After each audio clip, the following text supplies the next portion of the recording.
number The Myths That Came Before Zeus, Part 2.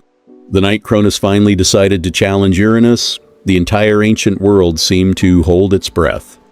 The wind disappeared from the mountain valleys, the dark forest became still, and even the waves along the distant shore seemed to whisper more quietly.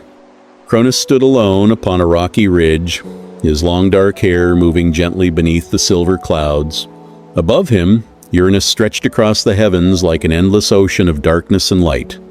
For ages, the sky had ruled without question. But now, one Titan was ready to change everything. Far below, Aeron watched from the silent valley. The ancient earth god stood beside a winding river, his earth-brown robe moving softly in the night breeze. Around him, wild olive trees leaned over the water while pale mist drifted between the hills. Aeron knew that this moment had been coming for a very long time.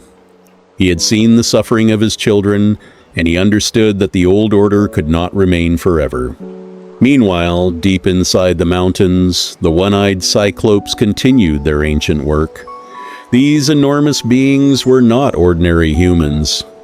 Each had a single, powerful eye in the center of his face, and their giant hands could shape glowing metal that no mortal could ever lift.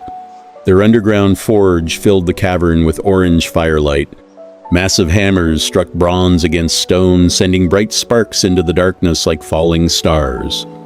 They worked quietly, unaware that the world above them was about to change. Then Cronus moved. The confrontation between Titan and sky shook the ancient world. Clouds rolled across the heavens, distant mountains echoed with thunder, and the rivers below trembled between their rocky banks. The struggle was not simply between two powerful beings. It was the end of one age and the beginning of another. When the darkness finally settled, Uranus no longer held the same power over the world. Cronus had risen, and the Titans now stood at the center of the divine order. For a time, the world became peaceful again. Morning sunlight returned to the valleys. Golden grass moved beneath the breeze, waterfalls poured from the mountains, and the sea reflected the clear blue sky.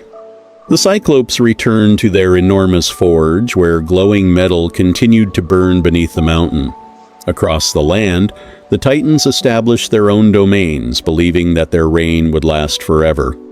But Cronus carried a secret fear that never left him. He remembered what had happened to Uranus, and he understood a terrible truth. A ruler who takes power from his own father can one day lose that power to his own child. As the years passed, this fear grew stronger. On quiet nights, Cronus would stand beneath the stars and wonder whether destiny was already preparing another challenger. Aeron watched him from the distant mountains, saying nothing.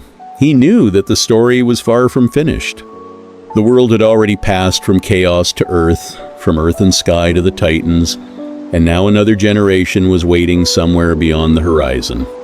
One day, a child would be born who would challenge Cronus and change the heavens once again. That child would be Zeus, but not yet. For now, the Titans ruled. The Cyclopes forged their mysterious creations beneath the mountains. The ancient seas moved quietly beneath the moon, and the world rested in the brief silence between two great ages. And somewhere in that silence, destiny was already preparing the next chapter. The age of Zeus had not begun, but its first footsteps could already be heard.